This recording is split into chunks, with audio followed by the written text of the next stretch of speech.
Your physiological strength in many ways is the foundation for your psychological balance. I think food and toilet both must be far away. Then you will keep your physiology in a conscious condition. Just because I'm laughing and joking about this, don't think there is no problem. There is substantial problem.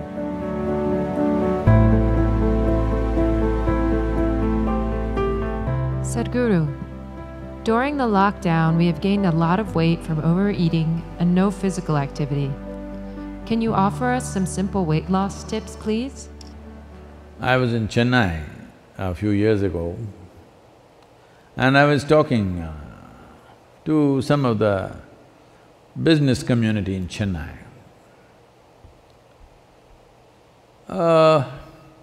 They were not particularly obese or something, but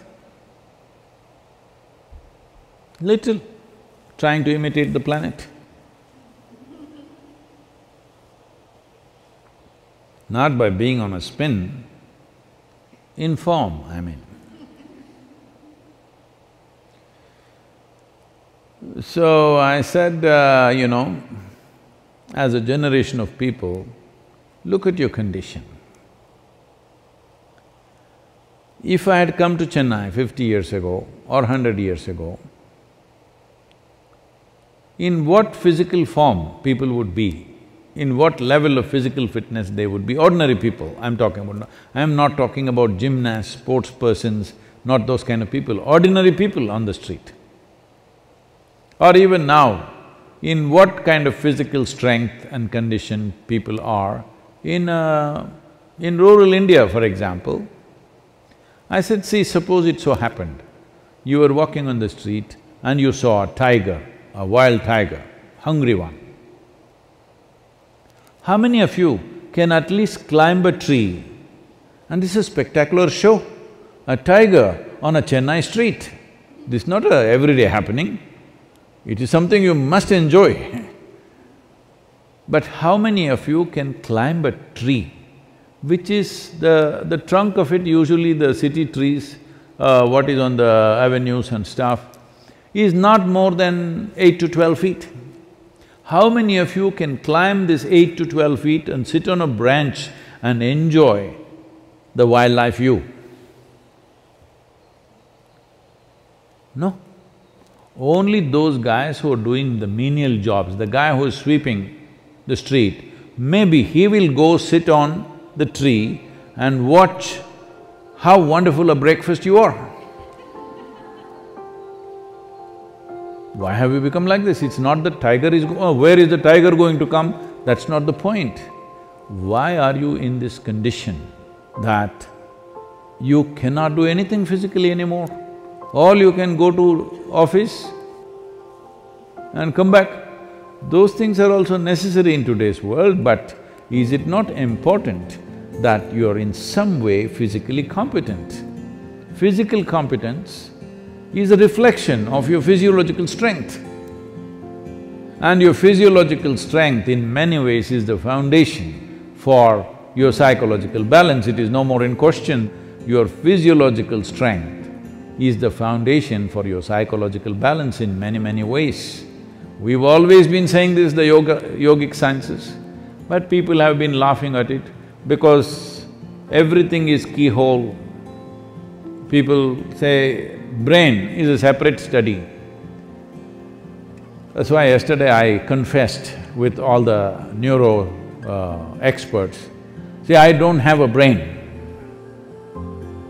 At least most of the time it's not working. I keep it off. There is enough from the tips of my hair to my toes. There are enough cells with enough memory and intelligence, they will do my life. I have disciplined them nicely. They will do my life the way I want.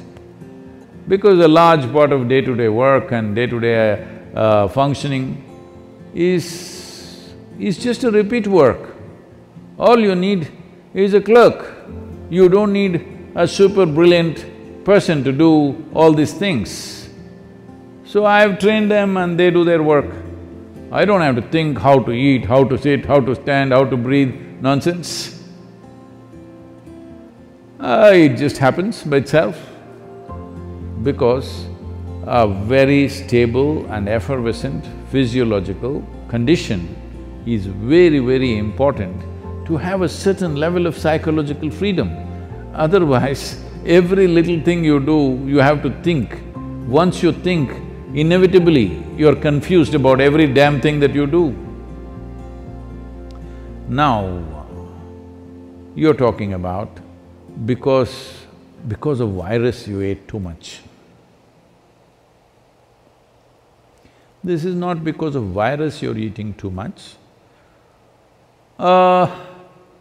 This is a kind of a compensatory activity that, you will see this in the cinema theaters and everything. If you have nothing to do,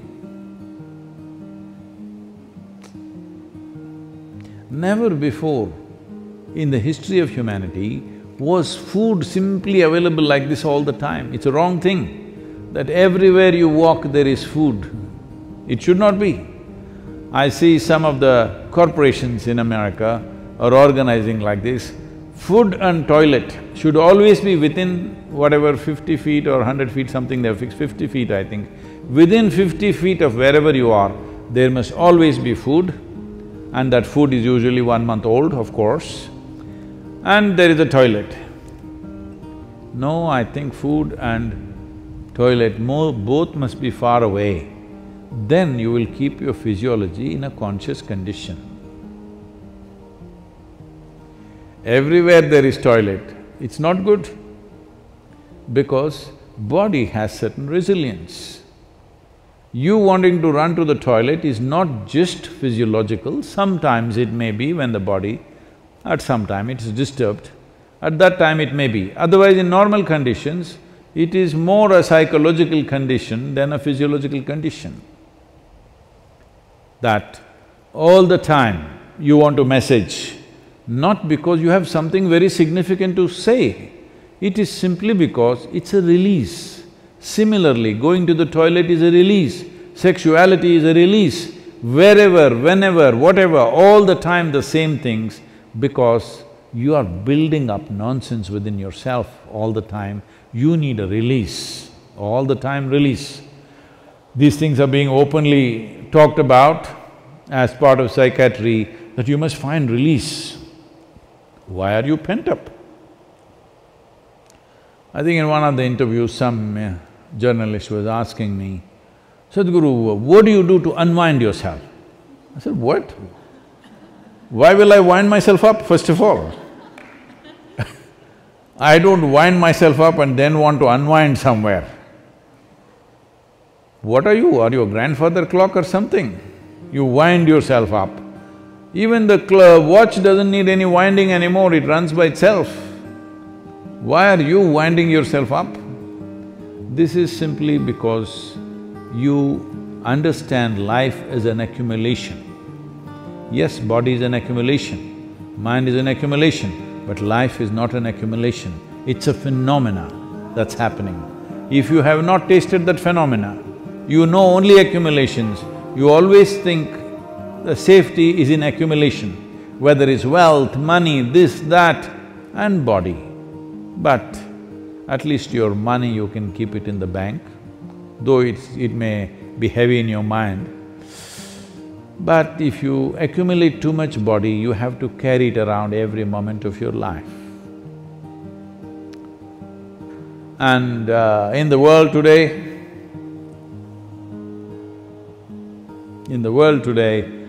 30% of the population is malnourished, and around the same percentage of people are obese, overweight.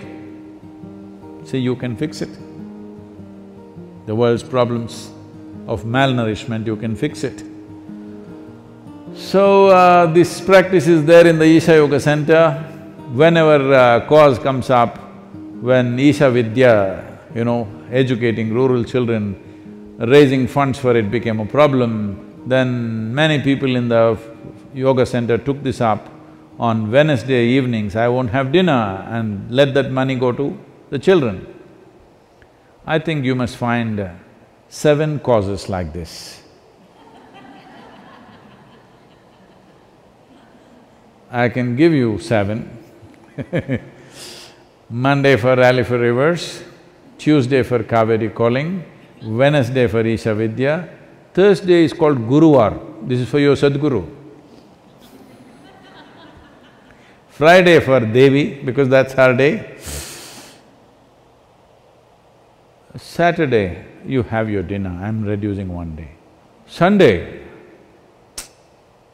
for Janalinga. Like this, you find 7 or at least 6 causes where 6 dinners you give away. Morning you eat, all right? 10 o'clock in the morning you eat well, and again eat 10 o'clock tomorrow morning. And also, because you need to keep social distancing, drive out of the town and walk back. Get into your bus, buy a ticket for 10 kilometers away and just walk back. Best you go without your phone and your wallet, so that you have to walk back. Do something, come on. Already there is one problem, you want to multiply your problems, huh? You want to increase the size of your problem? Don't do that. There's enough problem already. I'm telling you there's substantial problem. Just because I'm laughing and joking about this, don't think there is no problem. There is substantial problem. Don't fool yourself, because if your body and your mind is in a certain condition, you can easily fool yourself. This happened. Shankaran Pillai was running a garment shop here in United States. And a lady came to buy some kind of a pullover. So, he promised her it is 100% wool. She took it, went home. The next day she came back and she said, "You said it's 100% wool, but here the label says it is made in Bangladesh and it's 100% cotton." He said, "Ma'am, don't you be fooled by this. The label is only to fool the moths."